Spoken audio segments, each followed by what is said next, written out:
3 alasan kenapa kamu harus paham dan peduli kebijakan publik.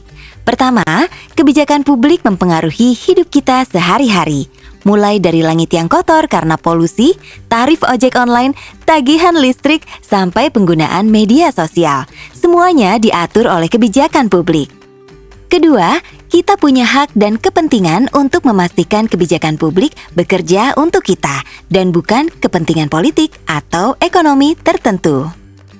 Sebagai negara demokrasi, kita punya hak buat memilih dan memastikan bahwa pemerintah memprioritaskan kesejahteraan kita dan membuat keputusan terbaik untuk rakyatnya. Ketiga, cobaan abad ke-21 jauh lebih kompleks dan butuh kolaborasi lintas sektor. Dari penanganan pandemi, krisis iklim, sampai transisi digital akan lebih efektif jika pemerintah bergerak bersama sektor swasta, masyarakat, dan akademisi. Sehingga kebijakan yang diciptakan akan lebih inklusif dan membawa solusi yang tepat. Singkat kata, kalau kebijakan publik sudah baik, kualitas hidup kita juga akan baik. Sekarang, apa sih sebenarnya yang membuat kebijakan itu baik? Menurut Profesor Mark Moore, kebijakan publik yang baik harus menyelaraskan 3 hal.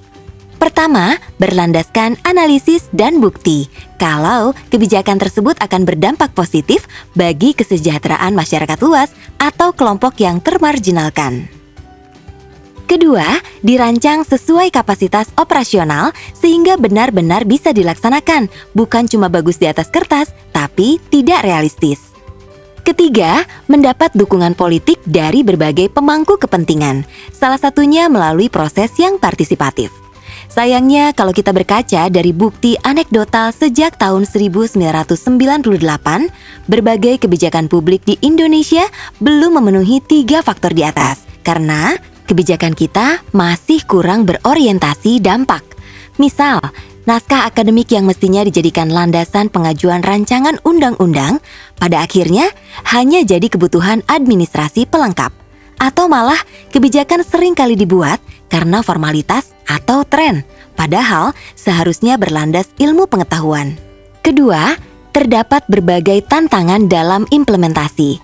Hal ini terjadi karena jumlah praktisi kebijakan publik yang terlatih secara teknis dan strategis masih terbatas. Ditambah lagi kesenjangan infrastruktur antar daerah. Ketiga, demokrasi yang masih semu dan belum sepenuhnya partisipatif. Di Indonesia, pengambilan keputusan baik di legislatif maupun eksekutif masih belum sepenuhnya transparan dan partisipatif. Meski secara teori ada berbagai mekanisme konsultasi publik, kadang draft dokumen regulasi tidak selalu dibuka ke publik dan masyarakat sipil masih bingung bagaimana menyampaikan aspirasi yang bisa didengar. Belum lagi untuk mereka yang datang dari kelompok termarginalkan.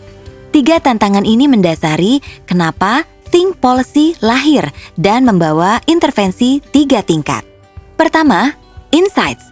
Melalui Insights, kami menyajikan analisis praktis dan berkualitas sebagai kerangka dan inspirasi bagi pemangku kebijakan. Kedua, Akademi. Dengan Akademi, kami membuka pintu bagi profesional muda di sektor publik, swasta, dan sipil untuk menambah pengetahuan teknis dan strategis tentang kebijakan publik. Ketiga, Community. Lewat Community, kami membuka ruang bagi masyarakat untuk berpartisipasi dan berhimpun dalam topik-topik kebijakan publik. Ingat, dengan kebijakan publik yang baik, kualitas hidup kita juga ikut lebih baik. Bersama Think Policy, mari bersama wujudkan kebijakan publik berbasis bukti dan empati.